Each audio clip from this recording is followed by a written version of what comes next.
The explosion in numbers of people affected by noise-induced hearing loss has led a group of scientists to examine the possibility of reversing or perhaps even preventing it. Researchers at the University of Michigan are at the leading edge using a vitamin and mineral cocktail that may help prevent the damage. Joining us today via satellite is Dr. Joseph Miller, the director of the Center for Hearing Disorders at the University of Michigan's Kresge Hearing Research Institute. Dr. Miller, thanks for joining us today. Good to see you. Good to be here. Thank you. So tell us a little bit about your research. Well, for about the last 15 years, most of my research has been focused on the basic mechanisms underlying noise-induced damage to the inner ear. About 10 years ago, our view was that noise damaged the inner ear primarily by intense mechanical vibrations, destroying the delicate structures of the inner ear.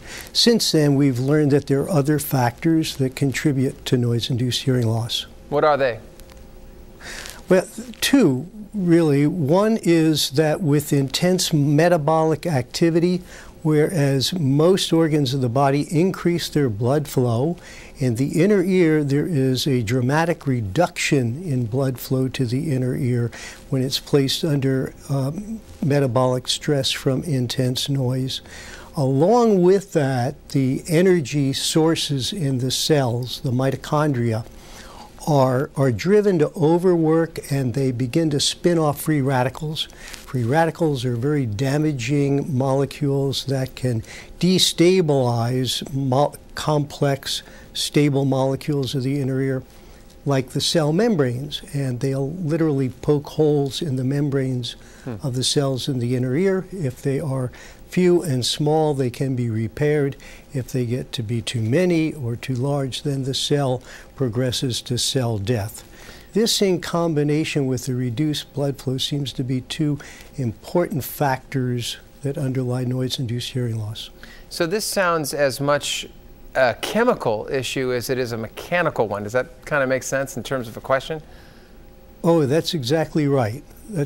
So with our notion that it was strictly mechanical, there was no intervention that we could use to try and prevent the damage other than reducing the amount of energy reaching the ear.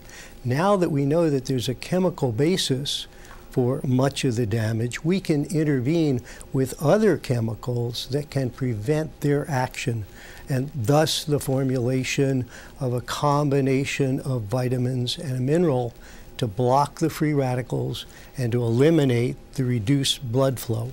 Okay, so you're talking about prevention now, and you're talking about vitamins and minerals for preventing hearing loss, which sounds radical in itself. How did you do the trial? Who did you use, and how did it turn out? The original work was done over a number of years in the guinea pig, which is a standard animal model. You used a real guinea pig as a guinea pig? The inner ear.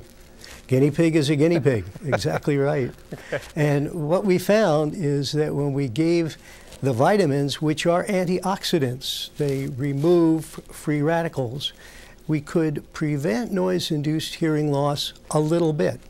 When we gave a vasodilator, in this case magnesium, we found we could prevent noise-induced hearing loss a little bit. When we put the two together, we were surprised and very pleased to find that there was a synergistic effect, and we reduced the noise-induced hearing loss by as much as 80% in the guinea pig. These data were then presented to the National Institutes of Health with a proposal for a series of clinical trials which are now beginning here in the United States and in Europe. This has to test in humans whether it will be effective. Okay, so speaking of humans, Dr. Miller, this has great benefit for veterans. Can you tell me why? We have 30 seconds left.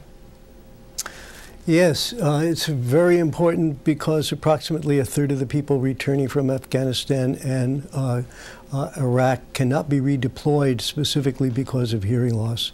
It costs the VA hospitals and the Department of Defense approximately $2.5 billion last year in health care and compensation. It's a humanitarian and economic factor, and it compromises our military effectiveness. Dr. Joseph Miller from the University of Michigan's Kresge Hearing Institute. Doctor, thanks for your time today. Take care of your throat. And we'll be right back. Okay, we'll be right back. When you think health, think Eyeroo.